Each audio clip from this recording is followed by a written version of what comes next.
Shalom, a paz do Senhor. Estamos aqui mais uma vez com o programa Primeira Onda, aqui direto do nosso estúdio na Livraria Manancial. Eu quero mandar um abraço para o nosso amigo Amarildo, que tem aberto as portas para a gente. E o assunto hoje eu acho que vai ser muito precioso, porque mexe lá no íntimo do coração, não é, Amós? Com certeza. Hoje nós temos um assunto muito importante a debater, um assunto muito caro ao pentecostalismo, e nós temos um convidado que muito nos honra, porque é uma pessoa que tem uma participação fundamental na nossa formação teológica, né, Felipe? Exatamente. E conosco hoje está o pastor e professor Paulo Jonas dos Santos Júnior, ele que é pós-doutorando pela Unesp, Universidade Estadual Paulista, também é doutor em Planejamento Regional e Gestão da Cidade pela Cândido Mendes, mestre em Ciências da Religião, pós-graduado, professor de História, Geografia e teólogo, e também é pastor na Assembleia de Deus em Palma, Minas Gerais. Paulo Jonas que é nosso professor da faculdade, né, amor? Isso. É ele que aperta a gente de vez em quando, mas é mentor. Seja bem-vindo, Paulo. Prazer tê-lo aqui conosco. Obrigado, Felipe. Obrigado, Amós, pelo convite. Eu me sinto muito honrado por estar aqui e falar desse assunto, né, como o Amós falou, que é um assunto super importante para todos nós. Bom demais. A gente gosta muito desse assunto e trouxe o Paulo para falar sobre isso, porque pentecostalismo para ele é um assunto acadêmico muito precioso, tem bastante trabalho na área. E como nós dissemos, o tema de hoje é muito especial porque nós vamos falar sobre a adoração na ideia, no ambiente pentecostal. E a gente sabe que o pentecostal, né, mas ele é extremamente reconhecido por causa da sua maneira de adorar, da sua forma litúrgica. E eu acho que é um tema muito caro, não é verdade? Perfeitamente. A adoração pentecostal, ela tem um aspecto não apenas congregacional, mas também um aspecto individual. O pentecostal se sente um adorador dentro do culto e até mesmo fora dele. Então, é um assunto extremamente importante. Eu creio que vai nos ajudar a entender bastante de como os pentecostais compreendem aí a liturgia, a adoração e a doxologia cristã. Exatamente. Talvez você em casa, quando pensa em adoração, você pense em momentos intimistas, em momentos internos de adoração, talvez mais ligado ao worship, mas quando a gente fala de adoração pentecostal, tem muita expressão envolvida, tem muito movimento, muito canto, choro, é bem a flor da pele. E eu queria já começar, Paulo, fazendo uma pergunta. Primeiro, assim, o que é adoração? E é possível dizer que o pentecostal ele compreende a adoração de uma maneira diferente das outras vertentes cristãs? Perfeito. Felipe, adoração, eu não quero falar aqui hoje, nenhuma das minhas falas serão baseadas num princípio hermenêutico frio da Bíblia, né? Minhas falas não serão aquelas, no original está escrito isso. Não, eu quero trazer um diálogo bem contextualizado para a nossa cultura, que é o que o pentecostal faz. A adoração, no sentido original, ela traz uma ideia de servir, né, de um trabalho de serviço. Porém, quando a gente aplica isso ao culto, né, ao nosso culto, o momento de fé, cabe ressaltar que o pentecostalismo ele trabalha muito essa questão da coletividade do culto. Ele trabalha tanto a dimensão da coletividade e também do momento individual do cristão, porque se não houver a relação individual do crente para com o seu Deus, é impossível que no momento da coletividade ele esteja em sintonia. Porém, você fez uma pergunta interessante. O pentecostal, ele efetivamente vê isso de uma forma diferente? E a resposta é sim. Isso está evidenciado nas igrejas pentecostais e isso comunica com a nossa história. O pentecostalismo ele traz isso na sua história. Quando a gente, o movimento pentecostal, do modo que a gente compreende hoje, o pentecostalismo atual, a partir dos movimentos do século XIX, ele vai transformar aquilo que a igreja histórica entendia que era possível acontecer ou somente lá em Atos dos Apóstolos, ou pontos específicos de experiência, o movimento atual que nós fazemos parte, ele defende o seguinte: é possível que você tenha uma comunhão tão grande, você tenha uma visitação tão grande do Espírito Santo, que em qualquer momento que a igreja estiver reunida, ou mesmo o fiel entrar em contato com o seu Deus, ele seja visitado de forma que manifeste as promessas que nós temos no livro de Atos. Isso daí não é apenas, Felipe, as pessoas às vezes acham que isso é um barulho, né? Falam que isso é exagero. Isso é a forma que o pentecostal achou de servir. Então, Amós, quando a gente fala que nós estamos adorando, né, e olhando no original, que nada mais é do que você servir, e aí a gente coloca aquilo que a palavra de Deus nos diz, né? O que importa é aquilo que a gente faz em espírito e em verdade. Então, a adoração pentecostal, ela é diferente, sim, mas ela é diferente porque nós acreditamos que é possível, em qualquer momento, em qualquer circunstância, eu levar a sério a minha função, que é servir. Que precioso esse comentário, não é, Amós? Perfeito.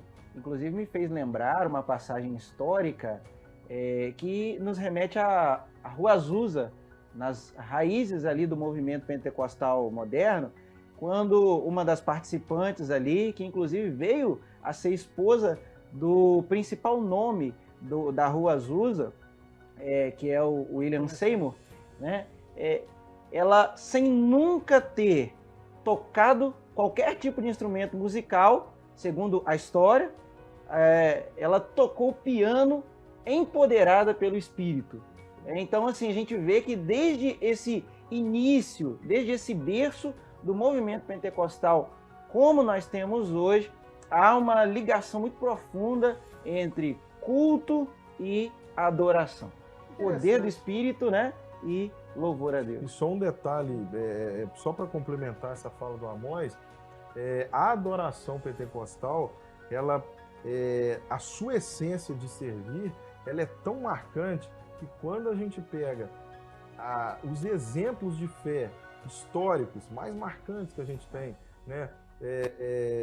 Inclusive a própria fundação da Assembleia de Deus, né? Onde os missionários tocados pelo Espírito Santo vieram para o Brasil, e tantas outras experiências, até mesmo regionais, que a gente tem. Cada região tem experiências riquíssimas das igrejas.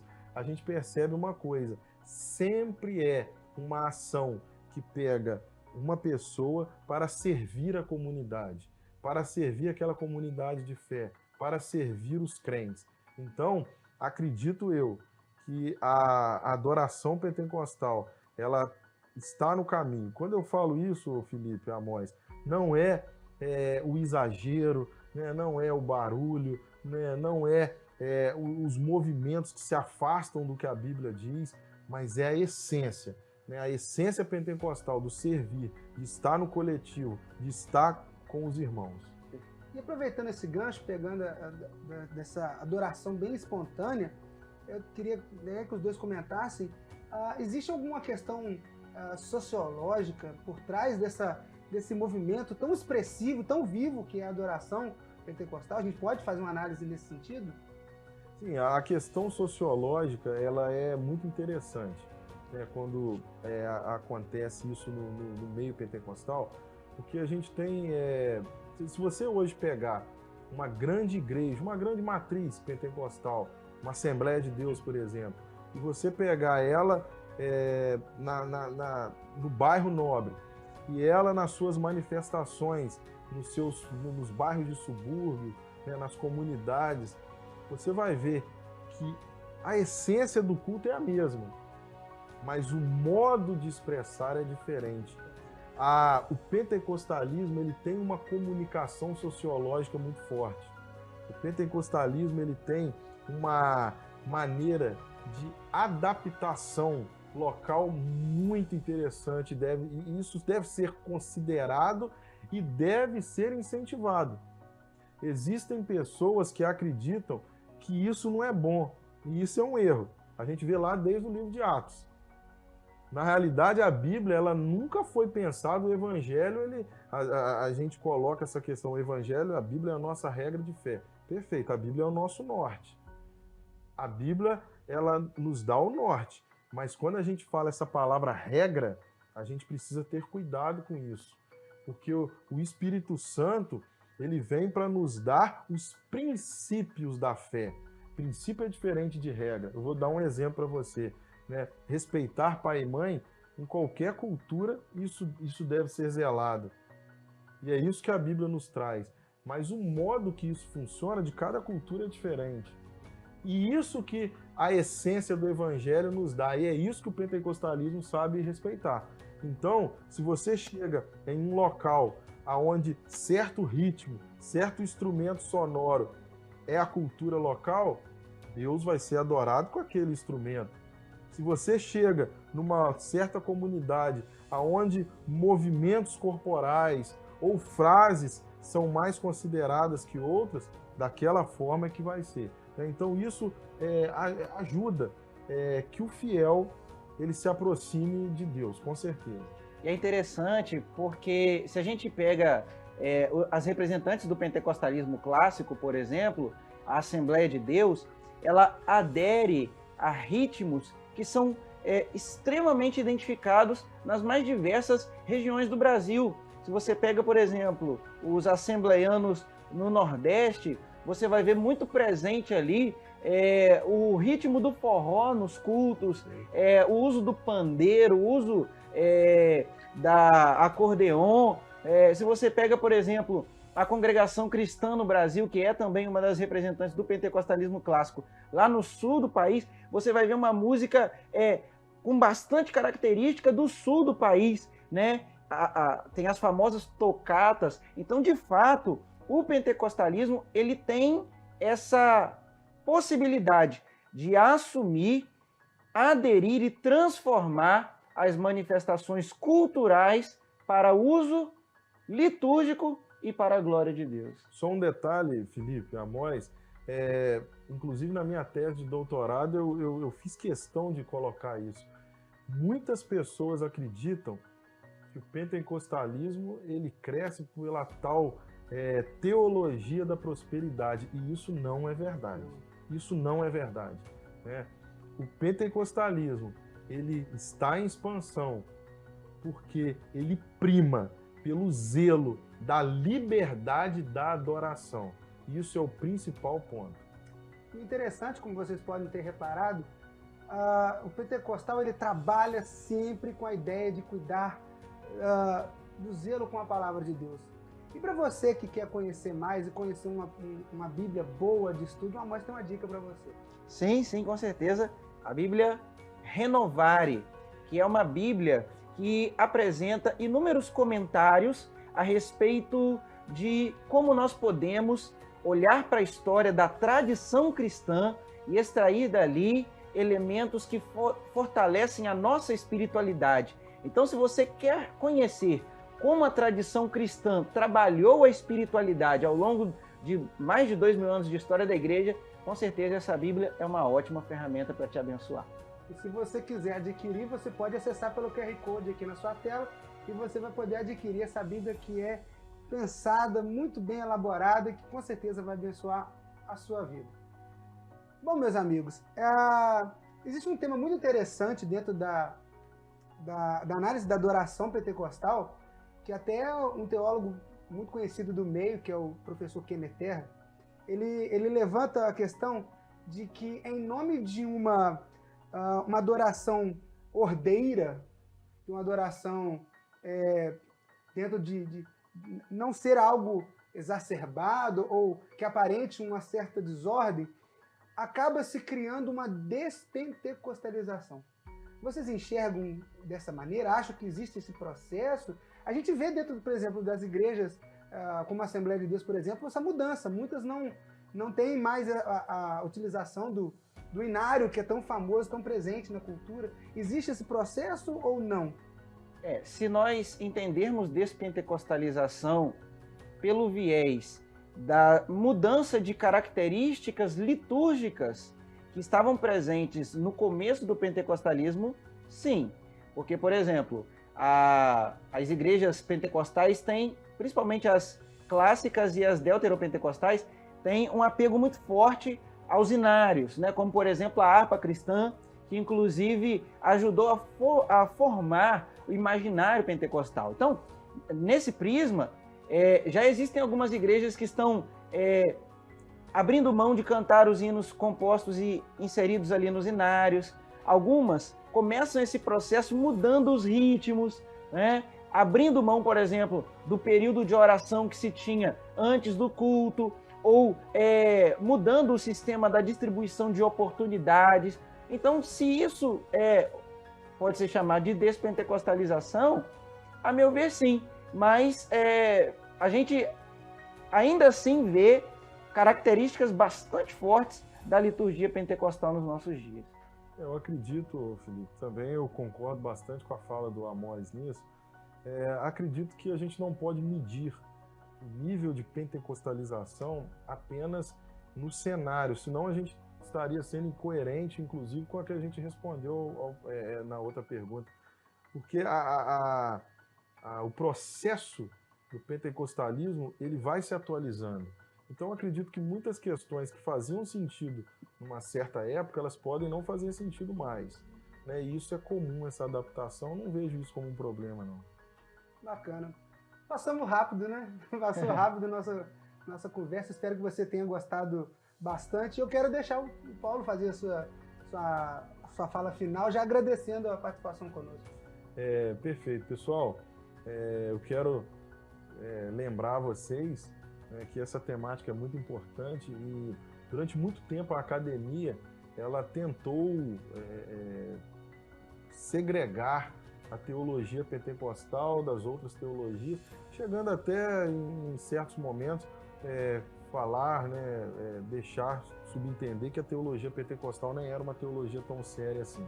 Mas a teologia pentecostal é uma teologia séria, é uma teologia comprometida com a verdade bíblica, principalmente com a centralidade de Cristo. Isso eu queria deixar como um detalhe para você refletir.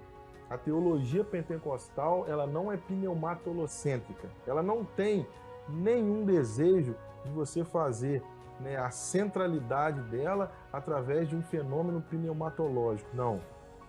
Não há outro local senão a centralidade de Cristo.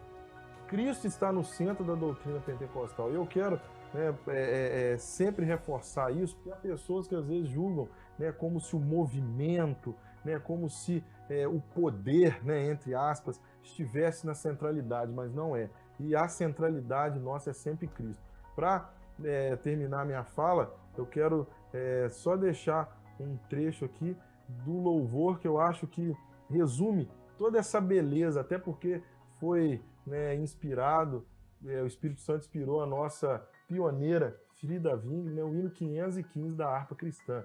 E ele diz assim, se Cristo comigo vai, eu irei. Essa é a verdadeira adoração pentecostal. Tem como não se apaixonar, mãe? Que você possa pregar esse programa de hoje e guardar no seu coração com carinho. Você que é adepto do pentecostalismo, tenha paixão. Assuma essa identidade para você, porque ela é bíblica, é verdadeira. Às vezes o preconceito nos faz abrir mão das nossas características locais, mas entenda isso como uma expressão de amor, de carinho e de verdade. Que você possa ter o seu dia abençoado, ter os seus momentos de adoração cheios da presença do Espírito Santo. E eu te espero no próximo programa. Um grande abraço e até a próxima.